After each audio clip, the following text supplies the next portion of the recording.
அரசியல் ஸ்டண்ட்டுக்காக உங்களுடன் ஸ்டாலின் மையங்களை நடத்தி மக்களுக்கு அல்வா கொடுத்து வருவதாக திமுக அரசு மீது குற்றம் சாட்டியுள்ள முன்னாள் அமைச்சர் செல்லூர் ராஜு, மதுரை மாநகராட்சியில் நடைபெற்ற ஊழலுக்கு மூளையாக செயல்பட்ட ரவி என்பவரை சிறைப்பிடிக்க வேண்டும் என வலியுறுத்தியுள்ளார். மதுரையை இப்ப இருக்கிற சென்னை இந்தியாவிலேயே இருக்கிற மாநகராட்சியில பாத்தீங்கன்னா 3 லட்சத்துக்கு மேற்பட்ட 10 லட்சம் மக்கள் வாழ்கிற பகுதி மாநகராட்சி எடுத்தா 40 மாநகராட்சி. அந்த 40 மாநகராட்சியில 40வது இடத்துல இருக்கு நம்ம மதுரை.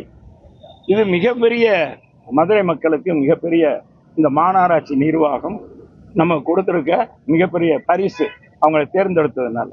நீங்க மிகப்பெரிய பெருத்த ஊழல்.